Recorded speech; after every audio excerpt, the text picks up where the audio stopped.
મને એમ લાગે છે કે સરકાર પોતાની નિષ્ફળતા છુપાવે છે.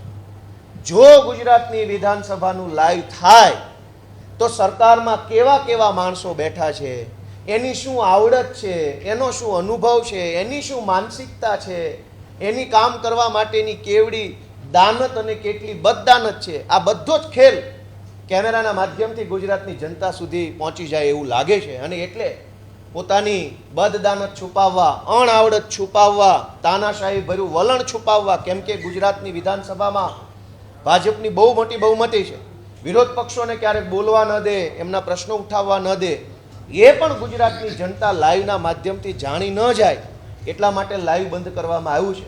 આજે મારે તો એટલું કહેવું છે કે અમેરિકાની સંસદ પણ ગુજરાતમાં લાઈવ જોઈ શકાય છે. દુનિયાના બધા કેનેડા, ઓસ્ટ્રેલિયા, જાપાનની સંસદમાં શું થાય છે, house of common, house of people, house of લોર્ડ્સમાં શું થાય છે એ અહીંયા જોઈ શકાય છે. પણ ગુજરાતમાં શું થાય છે આપણે નથી જોઈ શકતા. અમેરિકન સેનેટમાં શું થયું, કેનેડાની સેનેટમાં શું થયું, એ બધું જ લાઈવ જોવા મળશે. આખી દુનિયાનું કોઈ પણ બાબત લાઈવ જોવા મળશે. ઇવન ચંદ્ર ઉપર ગયેલા અવકાશ યાત્રીઓએ ચંદ્ર ઉપર શું શું જોયું એ પણ લાઈવ કેમેરાના માધ્યમથી જોઈ શકીએ છીએ. સરકાર રોકેટ છોડે, ઉપગ્રહ છોડે, સેટેલાઇટ છોડે, એ પણ આપણે લાઈવ જોઈ શકીએ છીએ. બસ આપણે મત આપીએ જે ધારાસભ્યને, એ ધારાસભ્ય શું કરે છે એ લાઈવ નહીં જોઈ શકાય.